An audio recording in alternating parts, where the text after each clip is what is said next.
Good morning! Yung mga araw na iyan, day, umagang-umaga nagkuning-kuning ako sa aking mukha, day, kasi wala pa yung alas 8, day, aalis na kami, day. January 29 ng umaga yan, day, si Bunso kasi, day, grabe yung sipon niya, day, kaya dadalhin ko siya sa clinic. Ang clinic na gustong-gusto ko, day, yung doktor na magaling siya magbigay sa akin ng gamot, day, ba, or sa lahat, day. Ibig kong sabihin, yun ang gusto kong clinic, day, ay half day lang ngayon. Kaya dapat talaga ako maaga or hindi pa sila nagbubukas, nakapila na ako, yan talagang ginagawa ko, day, para naman maasikaso ako kaagad, day. Kasi hindi pa naman ako tumawag or magpa-reserve or magpayoya ako ba, day, na darating ako. Kaya sigurado ako na malilate na talaga or late na ako asikasuhin. Yan ang gawain ko, day, pag wala akong reservation, maaga ako nagpupunta. Tapos sa tayong nagkuning-kuning sa atong nawong, day, sa atong buhok, day, nakabihis na rin tayo, magkuning-kuning na rin tayo dito sa kape, day. Kailangan natin ng uminom ng mainit, day, dahil malamig talaga ang panahon ngayon, day. At hindi lang tayo pwede magkape, day, ay maglagay din tayo ng gatas sa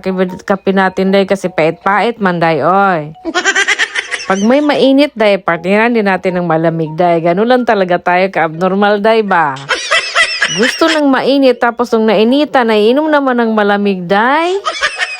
Dahil nagkakape na nga tayo, day, partiran talaga natin ng tinapay, day. Tapos, day, ay hugasan talaga natin yung tinapay, day, oy, bago kainin para malinis ba? At ang panghugas ko talaga sa tinapay ko, day, ay kape din, day, oy, para hindi naman masayang yung pinanghugas natin sa tinapay, day. Fast forward na tayo, day, tapos na kami nagpa-check up, day, nandito na kami sa parmasya, day, para kukunin yung gamot na binigay sa amin ng doktor, day, ay niresita ng doktor, day. Itong batang di masupil, day, kahit nagkanda sipon-sipon na yan siya, day, makulit pa rin na magtakbo-takbo man yan sa loob, day. Para hindi na lang siya magtakbo-takbo, day, ba, ang ginawa ko, day, halika dito at mag-picture-picture tayo, mag-video-video tayo para manahimik siya sa tabi ko, day, ba.